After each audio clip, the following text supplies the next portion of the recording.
Hello दोस्तों, Bihar DElEd entrance exam 2024 आपका जो एग्जाम 1, 3, 4 अप्रैल को जो हुआ था, उन्हीं एग्जाम के पैटर्न को देखते हुए आगे के प्रश्नों को तैयार किया गया है। तो चलिए हम लोग वीडियो को स्टार्ट करते हैं। आज साइंस के कुछ प्रश्न आपके सामने में है। पहला प्रश्न जो है आपके सामने में है, पौधे किस विधि से भोजन का निर्माण करते हैं। हम सब जानते हैं कि बचपन से खूब पढ़ते आ रहे हैं, पौधे प्रकाश संश्लेषण की विधि से भोजन का निर्माण करते हैं, प्रकाश संश्लेषण की विधि से भोजन का निर्माण करते हैं। लेकिन निर्माण करने के लिए जो आवश्यक तत्व है दोस्तों, वो कौन कौन सा है। अब देखिए क्वेश्चन का ट्रेंडिंग आपको कैसे कैसे पूछेगा। तो क्या है, तो सबसे पहले प्रकाश संश्लेषण की क्रिया के लिए उसको क्या चाहिए, सूर्य की रोशनी। क्या चाहिए, सूर्य की रोशनी, जो वायुमंडल में सूर्य भगवान की कृपा से बहुत सारा पड़ा हुआ है। उसके बाद में पौधा को क्या चाहिए, जल चाहिए। क्या चाहिए, जल चाहिए।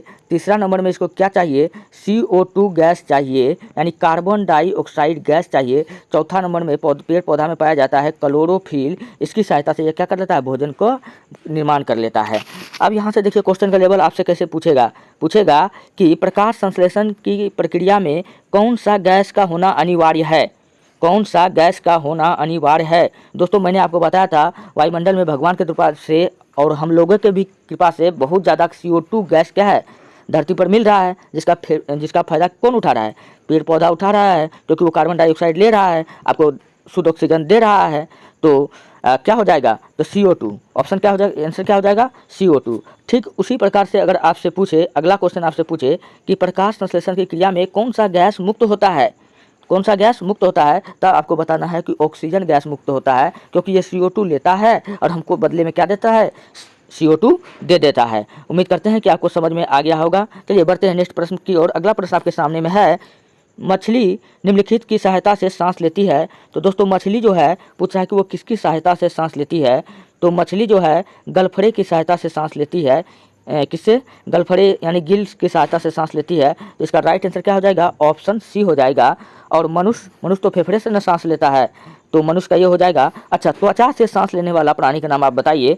तो त्वचा से जो सांस लेता है वो है मेढक। कौन है, मेढक। मेढक जब जल के बाहर रहता है तो वो त्वचा से सांस लेता है, परंतु यही मेढक जब जल के अंदर रहता है तो वो गिल्स से सांस लेता है। इसलिए हम लोग दोस्तों मेढक को उभयचर प्राणी कहते हैं। चलिए बढ़ते हैं तीसरा नंबर में। क्वेश्चन है, निम्नलिखित पादप अंगों में से कौन सा अंग श्वसन अंग नहीं है। पूछा है कि ये कुछ पादप यानी पेड़ पौधा का अंग दिया हुआ है, इसमें से कौन सा श्वसन अंग नहीं है। तो कौन सा नहीं है, ऑप्शन ए में फूल, ऑप्शन बी में पत्ती, ऑप्शन सी जड़, ऑप्शन डी इनमें से कोई नहीं। दोस्तों पादप अंग का जो श्वसन अंग जो है कौन सा है, जो पत्ती है। पत्ती, पेड़ पौधा जो है सांस किसके द्वारा लेता है, रंध्र के द्वारा लेता है। किसके द्वारा, रंध्र के द्वारा। रंध्र कहाँ पाया जाता है, पत्ता में। पत्ता में आपने देखा होगा कि कुछ छेद छेद बना हुआ रहता है, इसी छेद को हम लोग कहते हैं रंध्र। तो इसका राइट आंसर क्या हो जाएगा, ऑप्शन बी। रंध्र कहाँ होता है, पत्ती में, तो ऑप्शन बी इसका बिल्कुल राइट। चलिए बढ़ते नेक्स्ट प्रश्न की ओर। अगला प्रश्न आपके सामने में है, हाइड्रोफाइट कहते हैं। अब देखिए भैया, हाइड्रोफाइट जहाँ पर भी आपको कहीं आ जाए कि हाइड्रोफाइटा, हाइड्रो शब्द आ जाए, समझ आइएगा कि वो जल से बोल रहा है। लेकिन यहाँ पर क्या पूछ रहा है, हाइड्रोफाइटा जब पूछे तब जल होगा। यहाँ पूछ रहा है हाइड्रोफाइट कहते हैं। तो ऑप्शन ए में है बिना जल का पौधा, ऑप्शन बी में है बिना मिट्टी का पौधा, ऑप्शन सी में है बिना कार्बन डाइऑक्साइड का पौधा, ऑप्शन डी में है इनमें से कोई नहीं। तो हाइड्रोफाइट हम लोग उसको कहते हैं बिना मिट्टी का पौधा। अगर वही रहता कि हाइड्रोफाइटा हम लोग किसको कहते हैं, तो हम बताते जल में उगने वाले पौधे को। तो दोनों क्वेश्चन अलग अलग है। चलिए बढ़ते हैं नेक्स्ट प्रश्न की ओर। उम्मीद करते हैं आपको समझ में आ गया होगा। 5वां नंबर प्रश्न है, सबसे अधिक लोहा पाया जाता है केला में, हरी सब्जी में, दूध में, सेब में। दोस्तों सबसे ज़्यादा जो लोहा जो पाया जाता है वो हरी सब्जी में पाया जाता है। किसमें पाया जाता है, हरी सब्जी में पाया जाता है। आप ये बात याद रख लीजिएगा। और लोहा को दोस्तों हम लोग कहते हैं उद्योग की जननी, क्योंकि जितना भी फैक्ट्री उक्ट्री बनता है सब किससे बनता है, लोहा से ही तो बनता है। और वो लोहा नहीं है जो हमको आयरन जो हमको खाना में चाहिए, तो वो लोहा नहीं, सड़िया तड़िया आप चिबाने लग जाइएगा। यहाँ पर वो एक क्वेश्चन था तो मैं आपको बता दिया। चलिए, लेकिन यहाँ पर मैं आपको बताता हूँ कि सर्वाधिक लोहा किसमें पाया जाता है, हरा सब्जी में पाया जाता है। ये इसका ऑप्शन भी क्या हो जाएगा, बिल्कुल राइट हो जाएगा। अच्छा, सेब में पूछेगा कि कौन सा अम्ल पाया जाता है, तो आपको बताना मैलिक अम्ल पाया जाता है। कौन सा, मैलिक अम्ल पाया जाता है। दूध दही में पूछेगा कौन सा अम्ल पाया जाता है, तो लैक्टिक अम्ल पाया जाता है। कौन सा, लैक्टिक अम्ल पाया जाता है। दोस्तों इसी लैक्टिक अम्ल के कारण मनुष्य के शरीर में थकान उत्पन्न होता है। और दूध का रंग पूछेगा कि उजला क्यों होता है, तो आपको बताना है केसीन के कारण। किसके कारण, केसीन के कारण होता है। अगर पूछेगा कि गाय का दूध का रंग पीला क्यों होता है, तो बताना है कैरोटीन के कारण। किसके कारण, कैरोटीन के कारण। उम्मीद करते हैं कि आपको समझ में आया चलिए बढ़ते हैं नेक्स्ट प्रश्न की ओर। अगला प्रश्न आपके सामने में है, पौधे में जल की ऊपर की ओर गति कहलाती है। मतलब पौधा जो है, हम सब जानते हैं कि पौधा को भोजन बनाने के लिए, प्रकाश संश्लेषण की क्रिया करने के लिए 4 प्रकार के तत्व का जरूरत है। एक उनमें से एक जो प्रमुख तत्व था क्या था, जल था। तो भैया जल क्या करता है, पौधे को जल जो पहुंचाता है, कौन पहुंचाता है, टहनी में पहुंचाएगा। जल पौधा जो है जल किसके द्वारा लेता है, जड़ के द्वारा लेता है, और ये उसको पहुंचाने का काम करता है जाइलम। कौन करता है, जौ से जल, जौ से जाइलम। पत्ता में, टहनी में, सब जगह पानी पहुंचाने का काम कौन करता है, जाइलम तक करता है। तो क्वेश्चन कह रहा है, पौधे में जल की ऊपर की ओर गति कहलाती है। जब जल जड़ से ऊपर की ओर जाता है तो उसको कहते हैं रसारोहण। क्या कहते हैं, रसारोहण। चलिए बढ़ते हैं नेक्स्ट प्रश्न की ओर। अगला प्रश्न आपके सामने में है, किसी घोल की अम्लता या क्षारीयता नापने के लिए पीएच स्केल किसने सबसे पहले दिया था। तो पीएच स्केल का बात हो रहा है, तो पीएच स्केल का खोज किया गया था डॉक्टर साइरेंसन द्वारा। किसके द्वारा, डॉक्टर साइरेंसन के द्वारा किया गया था। और पीएच स्केल से हम अम्लता और क्षारीयता का पता लगाते हैं, और साथ साथ हम लोग लिटमस पेपर से भी अम्ल और क्षार का पता लगाते हैं। तो लिटमस पेपर पूछेगा क्या है, तो आपको बताना है कि लिटमस पेपर जो है रोसेला नाम का लाइकेन से प्राप्त होता है। किससे, रोसेला नाम का लाइकेन से प्राप्त होता है। कौन, लिटमस पेपर। इससे भी हमको क्या पता चलता है, अम्ल और क्षार का पता चलता है। पूछेगा कि लिटमस पेपर का वास्तविक रंग है, तो आपको बताना है बैगनी। क्या बताना है, बैगनी रंग है। चलिए उम्मीद करते हैं कि आपको समझ में अच्छा से आता होगा। अगला प्रश्न की ओर हम बढ़ते हैं। अगला प्रश्न है, अदरक होता है रूपांतरित। पूछ रहा है कि अदरक जो होता है किसका रूपांतरित होता है, मूल का होता है, या पत्ती का होता है, या प्रतान का होता है, या तना का होता है। तो जिसको हम फेंक देंगे, फेंक देने के बाद में गाछ आ जाएगा, कुछ निकल जाता है ना, तो उसको हम रखेंगे किस में रखेंगे, तना की क्वालिटी में रखेंगे। तो ऑप्शन डी क्या हो जाएगा, इसका बिल्कुल राइट हो जाएगा। चलिए नंबर का प्रश्न है, रेशम किससे उत्पन्न होता है। हम सब जानते हैं रेशम उत्पन्न होता है रेशम के कीड़े से, रेशम के लार्वा से। किससे, रेशम के लार्वा से। चलिए मैं इसको आपको सोल्व करके बताता हूँ। दोस्तों जो रेशम उत्पादन का जो अवस्था है, टोटल 4 अवस्था है। पहला को हम लोग कहते हैं अंडा, दूसरा को कहते हैं लार्वा, तीसरा को कहते हैं प्यूपा, चौथा को कहते हैं कोकून। क्या कहते हैं, कोकून। रेशम हमको 4 अवस्था में प्राप्त होता है, अंडा, लार्वा, प्यूपा, कोकून। जो प्यूपा होता है वो रेशम का सबसे युवा अवस्था होता है, और इसी अवस्था में हमको सबसे ज़्यादा रेशम प्राप्त होता है। तो इसका राइट आंसर क्या हो जाएगा कि ऑप्शन बी बिल्कुल राइट हो जाएगा, प्यूपा। क्या हो जाएगा, प्यूपा। चलिए रेशम के कीट, इसका राइट आंसर क्या हो जाएगा, रेशम के कीड़े के प्यूपा अवस्था से। ऑप्शन बी इसका बिल्कुल राइट हो जाएगा। अच्छा वही पूछे कि रेशम की नगरी हम लोग किसको कहते हैं, तो हम लोग कहते हैं भागलपुर को। किसको कहते हैं, भागलपुर को कहते हैं रेशम की नगरी। अच्छा रेशम की नगरी हम लोग किसको कहते हैं, भागलपुर को कहते हैं। और पूछेगा कि रेशम का प्रकार अगर पूछे, आपको बताना है मूंगा, ईड़ी, तसर, ये सब किसका प्रकार है, तो रेशम का प्रकार है। आप ये सब बात याद रख लीजिएगा। चलिए 10वां नंबर का प्रश्न है, फलों को पकाने के लिए किसका उपयोग किया जाता है। तो फलों को पकाने के लिए हम लोग किसका उपयोग करते हैं, तो एसिटिलीन का प्रयोग करते हैं। किसका करते हैं, एसिटिलीन का प्रयोग करते हैं। तो ऑप्शन डी क्या हो जाएगा, बिल्कुल राइट हो जाएगा। जबकि हम लोग मीथेन का प्रयोग हम लोग एलपीजी सिलेंडर में हम लोग करते हैं। आप ये भी बात याद रख लीजिएगा। चलिए अगला प्रश्न आपके सामने में है, ... का अपघटन मानव में अल्ज़ाइमर रोग का अभिलक्षण है। दोस्तों जो बुढ़ारी अवस्था होता है, जो बूढ़ा अवस्था होता है, उसमें क्या होता है कि उसका याददाश्त क्षमता जो होता है थोड़ा बहुत कम हो जाता है ना। तो ये किस में होगा, तो इसका राइट आंसर क्या हो जाएगा, मस्तिष्क कोशिका में। तो इसको याद रहेगा नहीं, तो इसका संबंध कहाँ से होगा, मस्तिष्क से होगा। तो इसका राइट आंसर क्या हो जाएगा, ऑप्शन सी हो जाएगा। चलिए नेक्स्ट प्रश्न आपके सामने में है, 12वां नंबर का, 1 ग्राम वसा देती है। आप 1 ग्राम वसा आपको क्या देता है, कितना देता है, तो आप देखिए कि 1 ग्राम वसा जो है हमको 9.3 कैल्शियम 9.3 कैलोरी कैल्शियम ऊर्जा देता है। तो इसका राइट आंसर क्या हो जाएगा, ऑप्शन सी हो जाएगा। चलिए 12वां नंबर का भी प्रश्न हो गया। अब हम लोग बढ़ते 13 नंबर के प्रश्न की ओर।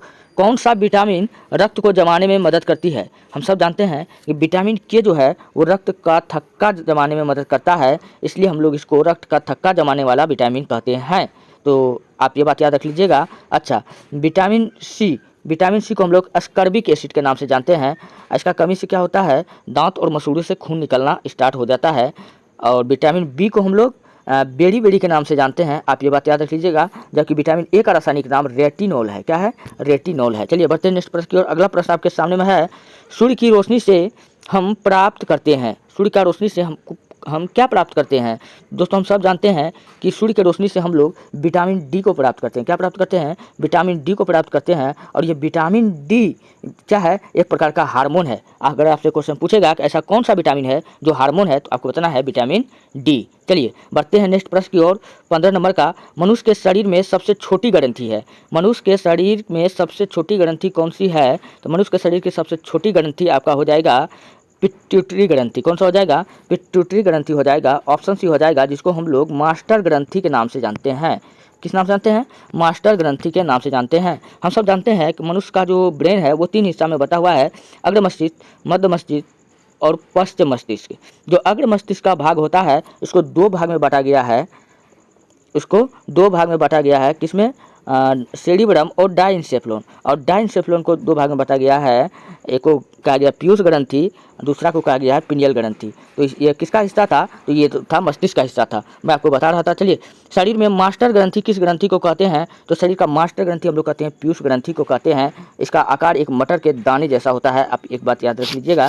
चलिए हम लोग बढ़ते हैं नेक्स्ट प्रश्न की ओर। अगला प्रश्न आपके सामने में है, भ्रूण को भोजन किस माध्यम से प्राप्त होता है? मतलब जो बच्चा होता है माँ के गर्भ में, कहता है कि उसको जो भोजन जो मिलता है वो कैसे मिलता है? वो माता की धमनियों से। ऑप्शन बी गर्भाशय द्वारा, ऑप्शन सी गर्भनाल द्वारा, ऑप्शन डी एमनियोटिक सेक द्वारा। तो दोस्तों इसका राइट आंसर क्या हो जाएगा? गर्भनाल द्वारा। ऑप्शन सी हो जाएगा गर्भनाल द्वारा। इसी को हम लोग कहते हैं माता के गर्भ के प्लेसेंटा के द्वारा मिलता है। तो इसलिए इसका ऑप्शन सी क्या हो जाएगा? बिल्कुल राइट हो जाएगा। चलिए बढ़ते नेक्स्ट प्रश्न की ओर। अगला प्रश्न आपके सामने में है, शरीर की सबसे बड़ी हड्डी कौन सी है? दोस्तों शरीर का सबसे बड़ा हड्डी है जो वो जांघ का हड्डी है, जिसको हम लोग फीमर के नाम से जानते हैं। और शरीर का सबसे छोटा हड्डी जो है वो कौन हड्डी है? वो कान का हड्डी है। कौन सा है? कान का हड्डी है, जिसको हम लोग कान का हड्डी है जिसको हम लोग मैलियस और इनकस और स्टेपिस के नाम से जानते हैं। किस नाम से? स्टेपिस के नाम से जानते हैं। दोस्तों यही स्टेपिस जो है शरीर की सबसे छोटी हड्डी है, आप ये बात भी याद रख लीजिएगा। चलिए बढ़ते हैं नेक्स्ट प्रश्न की ओर। अगला प्रश्न आपके सामने में है, मानव मस्तिष्क कितने ग्राम का होता है? जो मनुष्य का मस्तिष्क है पूछ रहा है कि ये कितने ग्राम का होता है। तो मनुष्य का मस्तिष्क का जो वजन है दोस्तों कितना होता है? लगभग 1450 ग्राम होता है। कितना होता है? 1450 ग्राम होता है। लेकिन यहाँ पर ऑप्शन जो है 1230 ग्राम। आप बताइए कमेंट में, ऐसा कौन सा व्यक्ति था जिसका दिमाग का वजन 1230 ग्राम था? तो कौन था वो? Albert Einstein. कौन था? एल्बर्ट आइंस्टीन का दिमाग का वजन 1230 ग्राम था। तब तो वो उतना तेज था। हम मतलब जिसका दिमाग का वजन जितना ज़्यादा होगा उतने भुजगुल होगा। एल्बर्ट आइंस्टीन का दिमाग का वजन कम था, वो ज़्यादा तेज था। हम लोग देखिए 1750 जो था, हम लोग से पूर्वज जो जंगल में रहता था उसका मस्तिष्क का वजन कितना था? 1750 ग्राम। लेकिन हम लोग का कितना है? 1450 ग्राम। क्या कि हम लोगों ने उनसे ज़्यादा विकसित किया। चलिए हम लोग बढ़ते हैं नेक्स्ट प्रश्न की ओर। अगला प्रश्न आपके सामने में है, ब्लड बैंक किसे कहा जाता है? ब्लड बैंक दोस्तों हम लोग कहते हैं स्प्लीन या प्लीहा को हम लोग कहते हैं। स्प्लीन बोले या इसी को हम लोग प्लीहा कहते हैं। प्लीहा को ही हम लोग आरबीसी का कब्रिस्तान भी कहते हैं। इसलिए इसका ऑप्शन ए क्या हो जाएगा? बिल्कुल राइट हो जाएगा। नेक्स्ट प्रश्न, खाद्य ऊर्जा किसके द्वारा प्रदर्शित की जाती है? खाद्य मतलब जो हम खाना पीना खाते हैं, जो खाना पीना खाने के बाद जो हमको ऊर्जा मिलता है, कहता है हम उसको किसके द्वारा प्रदर्शित करते हैं? किसके द्वारा हम मापते हैं कि हमको कितना ऊर्जा मिला है? हम सब जानते हैं ऊर्जा को हम लोग मापते हैं कैलोरी में। तो इसका राइट आंसर क्या हो जाएगा? ऑप्शन ए हो जाएगा।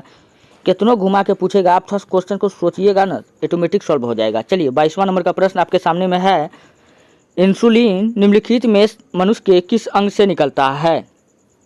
तो इंसुलिन जो है मनुष्य के किस अंग से निकलता है? वो निकलता है पेनक्रियाज, जिसको हम लोग हिंदी में कहते हैं अग्नाशय। क्या कहते हैं? अग्नाशय। इसी अग्नाशय से एक हार्मोन निकलता है, इंसुलिन हार्मोन। कौन सा निकलता है? इंसुलिन हार्मोन, जिसकी कमी से क्या हो जाता है? व्यक्ति को चीनी रोग हो जाता है। क्या होता है? चीनी रोग हो जाता है, या इसी की कमी से चीनी को ही हम लोग कहते हैं डायबिटीज़ रोग हो जाता है। दोस्तों डायबिटीज़ को हम लोग कहते हैं धीमी मौत। क्या कहते हैं? धीमी मौत कहते हैं। इंसान धीरे धीरे मौत के करीब चल जाता है, इसलिए ये सबसे खतरनाक बीमारी है। चलिए हम लोग बढ़ते हैं नेक्स्ट प्रश्न की और। अगला प्रश्न आपके सामने में है, कि पेसमेकर का संबंध है। अब देखिए, पेसमेकर का संबंध आपसे पूछ रहा है कि पेसमेकर का संबंध किससे है। किडनी से तो नहीं है, दिमाग से तो न्यूरोलॉजी का होता है, ये भी नहीं है, पैर से ना। ऑप्शन डी इसका क्या हो जाएगा, बिल्कुल राइट हो जाएगा। तो पेसमेकर का संबंध किससे है, हृदय का जांच से है, तो इसका ऑप्शन डी क्या हो जाएगा, बिल्कुल राइट हो जाएगा।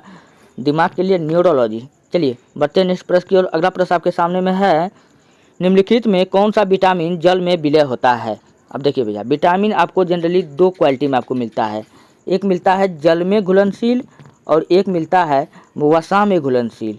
जो जल में घुलनशील विटामिन है वो है विटामिन बी और सी, जो वसा में है ए, डी, ई, के। तो आप देख लीजिए क्वेश्चन क्या पूछ रहा है कि कौन सा विटामिन वसा में घुलनशील है। तो ए, डी, ई, के में कोनो दिख रहा है, हाँ के दिख रहा है, तो ऑप्शन ए क्या हो जाएगा, बिल्कुल राइट हो जाएगा। चलिए बढ़ते हैं नेक्स्ट प्रश्न में। अगला प्रश्न आपके सामने में है, एक शाकाहारी को अपने शरीर के लिए आवश्यक फास्फोरस कहाँ से मिल सकता है।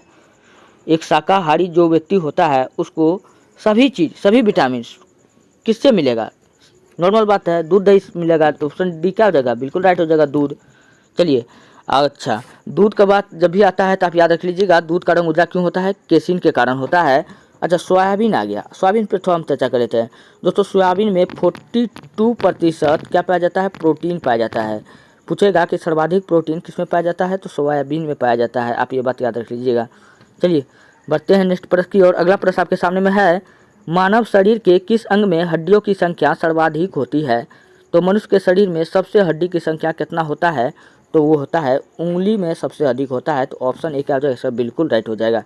चलिए प्रोटीन क्या है दोस्तों, प्रोटीन का पाचन जो होता है हमारे शरीर में एमिनो अम्ल में होता है, और जिस प्रक्रिया द्वारा होता है उसको हम लोग पॉलीपेप्टाइड्स कहते हैं, इसलिए इसका ऑप्शन ए क्या हो जाएगा, बिल्कुल राइट हो जाएगा। चलिए 29 नंबर का प्रश्न है, निम्नलिखित में कौन सा विटामिन यकृत में संचित किया जा सकता है, मतलब भंडारित किया जा सकता है, तो वो कौन सा है, तो विटामिन ए है, तो इसका ऑप्शन ए बिल्कुल राइट हो जाएगा। विटामिन ए का कमी से कौन सा रोग होता है, तो ये रतौंधी नामक रोग होता है, आप ये बात याद रख लीजिएगा। और विटामिन के की कमी से क्या होता है, रक्त का थक्का नहीं जमता है। विटामिन सी की कमी से क्या होता है, स्कर्वी रोग होता है। चलिए बढ़ते हैं नेक्स्ट प्रश्न की ओर। अगला प्रश्न आपके सामने में है, निम्नलिखित में से किस विटामिन की कमी के कारण मसूड़ों में रक्त आता है और दांत हिलने लगता है। तो मैंने आपको बताया विटामिन सी के कारण क्या होता है कि विटामिन सी के कारण मसूड़ों से खून निकलना हो गया और कमज़ोर हो गया दांत, तो इसी के कारण होता है। इसका जो स्रोत है खट्टा पदार्थ, आप खट्टा पदार्थ खाइए, जैसे नींबू हो गया, संतरा हो गया, ये सब खाइएगा तो आपका ठीक हो जाएगा। चलिए 31 नंबर का प्रश्न आपके सामने में है, मशरूम से यातायात में मिलता है। मशरूम से पूछ रहा है कि यातायात में क्या मिलता है। ऑप्शन ए है प्रोटीन मिलता है, खनिज मिलता है, कार्बोहाइड्रेट मिलता है, कोई नहीं मिलता है। तो मशरूम क्या है, एक कवक है दोस्तों, क्या है, एक कवक है। इससे दोस्तों हमको प्रोटीन मिलता है, क्या मिलता है, प्रोटीन मिलता है। और दाल में भी प्रोटीन मिलता है। तो पूछे कौन सा प्रोटीन मिलता है, तो आपको बताना है लेग्यूमिनेसी प्रोटीन मिलता है। अगर आपसे पूछे कि ऊन में कौन सा प्रोटीन मिलता है, तो गाइसोपीन प्रोटीन मिलता है। तो आप ये सब भी बात याद रख लीजिएगा। चलिए बढ़ते हैं नेक्स्ट प्रश्न की ओर। 33वां नंबर का प्रश्न है, किस मानवांग में सर्वाधिक कोलेस्ट्रॉल उत्पादित होता है। कहता है किस मानव के कौन सा ऐसा अंग है जहाँ पर कोलेस्ट्रॉल सर्वाधिक उत्पादित होता है। दोस्तों वो कौन है, यकृत है, और ये शरीर का सबसे बड़ा अंग है, आप ये भी बात याद रख लीजिएगा। अग्नाशय शरीर का सबसे बड़ी मिश्रित ग्रंथि है। और पित्ताशय यानी गोल ब्लैडर में क्या भरा रहता है, पित्त भरा रहता है, आप ये बात याद रख लीजिएगा, जो कहाँ पाया जाता है, यकृत में। चलिए बढ़ते हैं नेक्स्ट प्रश्न में। अगला प्रश्न आपके सामने में है, नेत्रदान में दाता के आँख का कौन सा भाग प्रत्यारोपित किया जाता है, मतलब दान किया जाता है। तो हम जानते हैं नेत्रदान में हम लोग कॉर्निया का दान करते हैं। ऑप्शन ए क्या हो जाएगा, इसका बिल्कुल राइट होगा। इसलिए दोस्तों हम लोग कॉर्निया को कहते हैं नेत्र लेंस का प्रकाश द्वार। उम्मीद करते हैं कि आपको अच्छा से समझ में आ रहा होगा। तो चलिए बढ़ते हैं नेक्स्ट प्रश्न की ओर। अगला प्रश्न आपके सामने में है, निम्नलिखित में से शरीर की द्वितीय सबसे बड़ी ग्रंथि कौन सी है। शरीर का द्वितीय सबसे बड़ा ग्रंथि पूछ रहा है कौन सा है। तो पहला तो हम जानबे करते हैं मनुष्य के शरीर का सबसे बड़ा ग्रंथि यकृत है। दूसरा कौन है, मिश्रित ग्रंथि मेरा अग्नाशय है। तो ऑप्शन डी क्या हो जाएगा, इसका बिल्कुल राइट हो जाएगा। और अग्नाशय से कौन सा हार्मोन निकलता है, तो आपको बताना है कि इंसुलिन हार्मोन निकलता है, जिसकी कमी से हमको डायबिटीज यानी धीमी रोग हो जाता है। चलिए बढ़ते हैं नेक्स्ट प्रश्न की ओर। अगला प्रश्न आपके सामने में है, सेरिब्रम किससे संबंधित है। अब देखिए, हमारा जो मस्तिष्क है इसको 3 भाग में बांटा गया है। पहला को कहते हैं अग्र मस्तिष्क, दूसरा को कहते हैं मध्य मस्तिष्क, तीसरा को हम लोग कहते हैं पश्च मस्तिष्क। जो अग्र मस्तिष्क है इसको 2 भाग में बांटा गया है। पहला को कहा गया है सेरिब्रम, दूसरा को कहा गया है डाइंसेफ्लोन। सॉरी दोस्तों, थोड़ा तबीयत खराब है। तो क्वेश्चन पूछ रहा है सेरिब्रम किससे संबंधित है। तो मैंने आपको बताया था सेरिब्रम मस्तिष्क का ही तो भाग है, क्योंकि अग्र मस्तिष्क का ये भाग है। अग्र मस्तिष्क को 2 भाग में बांटे थे, सेरिब्रम और डाइंसेफ्लोन में। तो किसका भाग है, मस्तिष्क का भाग है। तो ऑप्शन क्या हो जाएगा इसका, बिल्कुल राइट हो जाएगा। और दोस्तों सेरिब्रम को हम लोग कहते हैं बुद्धि और चतुराई का केंद्र कहते हैं। क्या कहते हैं, बुद्धि और चतुराई का केंद्र कहते हैं, क्योंकि मनुष्य को सोचने समझने की शक्ति इसी के द्वारा प्राप्त होता है। आप ये बात याद रख सकते हैं। चलिए बढ़ते हैं नेक्स्ट प्रश्न में। अगला प्रश्न आपके सामने 36 नंबर में, मानव शरीर में भोजन के पाचन के संदर्भ में लाइपेज का स्राव कहाँ होता है। हम जानते हैं कि हमारा आमाशय से क्या निकलता है, एंजाइम निकलता है। क्या निकलता है, एंजाइम निकलता है। तो इसलिए हमारा ऑप्शन क्या हो जाएगा, ए हो जाएगा आमाशय। क्या हो जाएगा, आमाशय। आमाशय से कौन सा एंजाइम निकलता है, लाइपेज एंजाइम निकलता है। चलिए हम लोग बढ़ते हैं नेक्स्ट प्रश्न की ओर। अगला प्रश्न आपके सामने में है, खाद्य संसाधन तथा संचय द्वारा कौन से पोषक तत्व अधिकांश रूप से प्रभावित होते हैं। तो कौन सा पोषक तत्व जो है, खाद्य संसाधन तथा संचय द्वारा कौन से पोषक तत्व अधिकांश रूप से प्रभावित होते हैं, वो कौन होते हैं। जब हम खाद्य पदार्थ का संचय करेंगे, जब हम खाएंगे पिएंगे, पोषक मिलेगा, एनर्जी मिलेगा, तो हम क्या मिलेगा, प्रोटीन बनेगा। तो ऑप्शन ए क्या हो जाएगा, इसका बिल्कुल राइट हो जाएगा। Sorry, vitamin. इसका राइट आंसर क्या हो जाएगा, विटामिन हो जाएगा। कौन सा पोषक तत्व, ठीक है, विटामिन, जो हमको रोगों से बचाएगा। विटामिन का काम क्या है, रोगों से बचाना। प्रोटीन आपको हेल्दी करता है। चलिए बढ़ते हैं नेक्स्ट प्रश्न की ओर। अगला प्रश्न आपके सामने में है, भोजन श्रृंखला का 10% सिद्धांत किसने दिया था। तो भोजन श्रृंखला का 10% सिद्धांत जो दिया था, किसने दिया था, लिंडमान ने दिया था। लिंडमान ने दिया था। किसने दिया था, लिंडमान ने दिया था। अच्छा, विलियम हार्वे ने क्या दिया था, रक्त परिसंचरण तंत्र का खोज किया था। रक्त परिसंचरण तंत्र का खोज किया था। अच्छा, मैडम क्यूरी ने क्या किया था, रेडियो एक्टिव पदार्थ का खोज किया था, जिसके कारण इसको नोबेल पुरस्कार भी मिला था। आप ये भी बात याद रख सकते हैं। चलिए बढ़ते हैं नेक्स्ट प्रश्न में। प्रतिवर्ती क्रिया का केंद्र है। अब देखो, प्रतिवर्ती क्रिया का केंद्र है, हमारा जितना शरीर में क्रिया होता है, जो हमारे शरीर को जो कंट्रोल करता है, वो कौन करता है, हमारा मस्तिष्क करता है। और मस्तिष्क का जो भाग हमको कंट्रोल करता है उसको हम लोग कहते हैं तंत्रिका तंत्र कहते हैं। और तंत्रिका तंत्र भी हमारा 3 भाग में बटा था। एक बटा था केंद्रीय तंत्रिका तंत्र, एक बटा था परिधि तंत्रिका तंत्र, एक बचा था स्वचलित तंत्रिका तंत्र। तो इसमें कौन राइट हो जाएगा, केंद्रीय तंत्रिका तंत्र। तो ऑप्शन डी क्या हो जाएगा, इसको बिल्कुल राइट हो जाएगा। प्रतिवर्ती क्रिया का केंद्र क्या है, केंद्रीय तंत्रिका तंत्र। और केंद्रीय तंत्रिका तंत्र किसका बना होता है, स्पाइनल कोड से जुड़ा हुआ होता है। तो इसका ऑप्शन ए हो जाएगा, स्पाइनल कोड। सॉरी दोस्तों, ऑप्शन ए क्या हो जाएगा, स्पाइनल कोड। चलिए 40वां नंबर का प्रश्न है, लार की प्रकृति होती है। दोस्तों लार पूछ रहा है कि लार कैसा होता है, अम्ल होता है कि क्षार होता है कि उदासीन होता है। तो लार क्या होता है, लार हमेशा अम्लीय होता है, इसलिए इसका पीएच मान 7 से क्या होगा, एनी टाइम कम होगा। चलिए अगर 7 से अधिक होगा तो क्या होगा, लवण होगा। एक्यूरेट 7 होगा तो क्षारीय होगा। चलिए बढ़ते नेक्स्ट प्रश्न की ओर। अगला प्रश्न आपके सामने में है, न्यूरॉन की इकाई है। न्यूरॉन की इकाई कौन है, तो न्यूरॉन का मात्रक दोस्तों क्या है, तंत्रिका तंत्र है। कौन है, तंत्रिका तंत्र है। तो इसलिए ऑप्शन डी क्या हो जाएगा, इसका बिल्कुल राइट है। संयोजी उत्तक को दोस्तों हम लोग कनेक्टिंग उत्तक के नाम से हम लोग जानते हैं। चलिए बढ़ते हैं नेक्स्ट प्रश्न की ओर। अगला प्रश्न आपके सामने में है, किस हार्मोन द्वारा हृदय स्पंदन तथा रुधिर दाब बढ़ जाते हैं। किस हार्मोन के द्वारा, आपने देखा होगा कि एड्रिनल, इसका राइट आंसर क्या हो जाएगा, एड्रिनल हार्मोन के द्वारा रुधिर दाब बढ़ जाता है। ब्लड प्रेशर जिसको हम लोग कहते हैं, तो एड्रिनल, इसलिए हम लोग एड्रिनल को हम लोग कहते हैं आपातकालीन ग्रंथि। क्या कहते हैं, आपातकालीन ग्रंथि। 43 नंबर का प्रश्न है, पके हुए आम में कौन सा विटामिन होता है। तो पके हुए आम में पूछ रहा है कि आपसे कौन सा विटामिन होता है। तो पके हुए आम में दोस्तों कौन सा विटामिन हो जाता है, तो विटामिन ए हो जाता है। क्या हो जाता है, विटामिन ए हो जाता है। इसलिए इसका ऑप्शन ए क्या हो जाएगा, बिल्कुल राइट हो जाएगा।